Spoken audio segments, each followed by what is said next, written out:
All right, Shalom.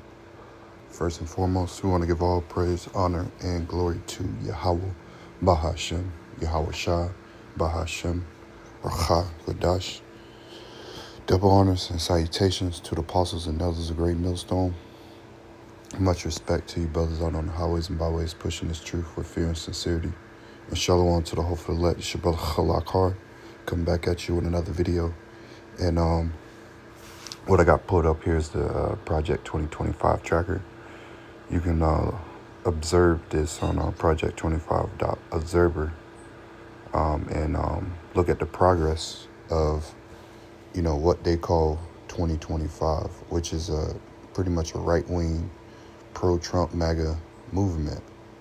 It says Project 2025 tracker, a comprehensive community-driven initiative to track the implementation of Project 2025's policy proposals. So let's see what they're talking about in this. It says, what is Project 2025? Project 2025 is a comprehensive conservative policy blueprint developed by the Heritage Foundation and supported by an alliance of over 100 conservative organizations. Now, and when you go in to look up this Heritage Foundation, let's look it up. It's in Virginia. Search the web. The Heritage Foundation is an American right-wing think tank based in Washington, D.C., founded in 1973. It took a leading role in the conservative movement in the 1980s during the presidency of Ronald Reagan, whose policies were taken from Heritage Foundation studies, including its mandate for leadership. And the president of it is Kevin Roberts. Now, if you don't know who Kevin Roberts is, he's a he's a pusher for the small hats. I was doing some deep diving on this dude right here. Kevin Roberts. Is Kevin Roberts pro-Israel? Based on his public statements, social media posts, and leadership role at the Conservative Heritage Foundation, Kevin Roberts is unequivocally pro-Israel, and he consistently voices strong support for Israel, characterize it as a vital U.S. ally, and speaks out against anti-small hats. Affirming the U.S. alliance with Israel in October 2024. He said on Twitter or X, the American people stand with Israel and are ready to support our strongest ally in her time of need. So again, this Heritage Foundation is pro small hat. It's pro small hat. So taking it back to Project 2025, this is a small hat movement, and we see what's going on in the world today with the social media. What President Trump, backing up the small hats. We see Amalek running wild, running amok on the country, controlling the narrative, because what do they want to do? They want to, at the end of the day, they want their birthright back. So starting with America, because America is Babylon, this whore, using this whore to further its plans, for world domination. But we know that's not going to come to the forefront. As you're going to see in this video, Lord willing, you're edified. You're going to see a lot of, pushback from the people from this type of Project 2025, because they still, like I said, it's only 48% completed. And probably by the end of the year, they'll have it done. It says it provides a detailed roadmap for transforming the federal government and implementing conservative policies in a future Republican presidential administration. It says key opponents of the initiative is built on four main pillars: a nearly 900-page policy guide called Mandate for Leadership 2025, a personal database to identify conservative candidates for government positions, a presidential administration academy for training future administration officials, and a 180-day action plan, a playbook for immediate implementation. So lucky, I got a hard time saying that. But yeah, these are the plans. Part of the New World Order, part of everything that this devil wants to do. But he's not going to succeed. He's not going to succeed. But keep your eyes peeled on this. But there's a lot happening. Let's get a scripture. I'm going through the Spirit. Let's get Isaiah 24. It's Isaiah 24, and because this cruel Lord is in the driver's seat, and we know what he's doing, what he wants to do.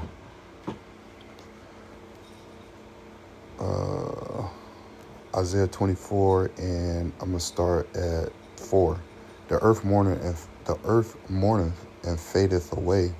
The world languages and fadeth away. It's like you. The haughty people of the earth do languish. Let's look up that word languish real quick, because this place is passing away. Amal, Amalah.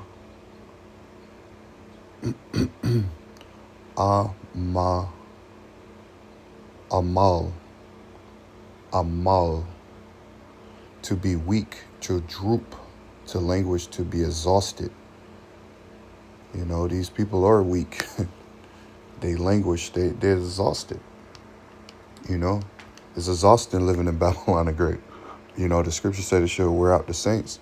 But these people that don't have an understanding of what's going on, they're even in more trouble. It says, exhausted, drained of one's physical or mental resources. Very tired, completely used up.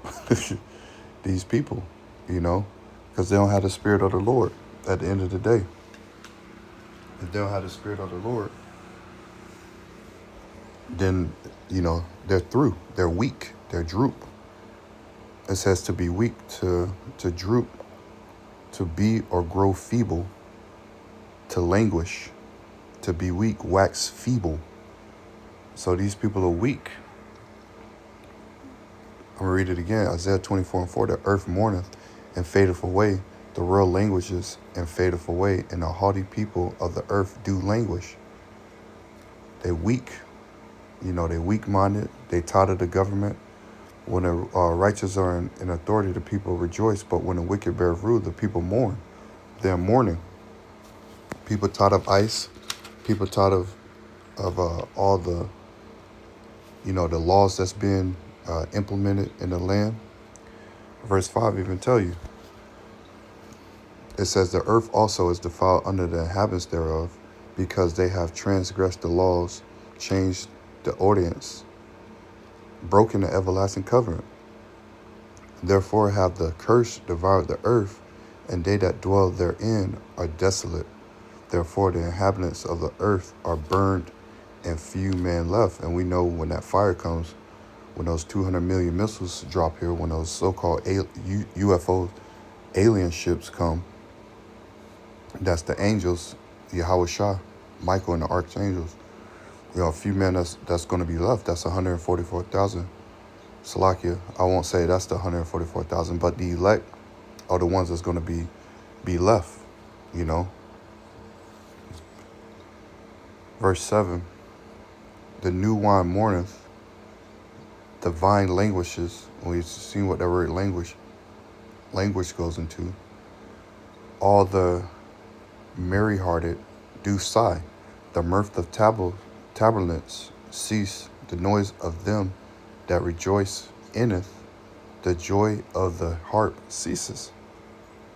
So all of this, America, this and that. No, people starting to see. People are starting to be hip and saying, this ain't the way. A revolution must happen. Civil unrest must happen. because they're moving fast with their plans. The devil knows he has a short time. Brothers should always pull that out in these days, in their script or in their sit downs. So lucky. Brothers should always pull that down or bring out that scripture, Revelation 12:12, because the devil knows he has a short time. He knows his time is up. He knows he has to move with warp speed. Because if he don't, then he's not going to try to, or he's not going to be able to fulfill his, his NWO, which is moving tacky. The men of the Lord, they can see what's going on. But you other people out here, you can't fathom to see what's going on, right? Verse 9 says, they shall not drink wine with a song. Strong drink shall be bitter to them that drink it. The city of confusion is broken down. Every house is shut up, and no man may come in. The city of confusion. This place, Babylon, is all nothing but confusions. You got the alphabet community running around, Transformers running around. You got Edomites shooting up, mass shooting up people, shooting up bowling alleys, shooting up, grocery stores, shooting up, any place where there's people at, You got ICE agents running around, masked up, don't know who they are. You got Jake running around, foolish, not knowing what the hell is going on. You got, look what happened in Chicago. Look what's happening in Chicago. I got a couple of videos on that. Verse 11 says, there is a crying for wine in the streets. All joy is darkened. The mirth of the land is gone. And there's a cry for wine. Wine makes the heart happy, right? There's a cry for happiness, and nobody's happy. People are in mourning. And Donald Trump has been dropping subtle hints that he too thinks that we will experience a grid shutdown or a total blackout. I don't know if it's going to be Russia, China, or Canada that causes a blackout, but when that does happen, life is going to get very, very difficult. Now, if there's one thing that you're going to need, that's electricity. So if you understand the magnitude of what is really going on in the world right now, you know that this is a very distinct possibility. Call me what you will, but I think it's an absolute certainty that we will soon experience a grid shutdown or a blackout. And again, if there's one thing you're going to need, it's electricity. So get a solar generator. Guys. Yeah, fuck all that. We got Yahweh Shem Yahushua, but this is what people see what's coming. A grid blackout. A power shutdown. These are psyops. Because say they shut the power out, the grid, say they do it in different regions. They do it, just in New York, or they do it just in Florida. They do it just out here in Washington. There's going to be lawlessness. There's going to be people, looking to rob people, looking to, take over houses. All that is gonna come to the forefront, so to speak, when that happens. And these devils know that. These devils know that, 100 or in America, approximately this screenshot I got, approximately 393 million firearms are owned by civilians in the United States, which equates to about 120 guns, 120.5 guns for every 100 residents. That's a lot of guns. And we see Canada is talking about a program where you can bring in your illegal firearms, get your firearms bought back, because they know what, their Project 2025 is. They know what the NWO is, and they need to get these guns out of these people's hands, because you got a lot of right-wing, this is my right to tote guns, this is what I do in America. You got a lot of that in Canada. And these people are not just going to give up their guns. That's why this civil unrest, this civil war is going to happen. As this is not an ad, I'm not a TikTok Shop affiliate. I'm only telling you what you've never seen before.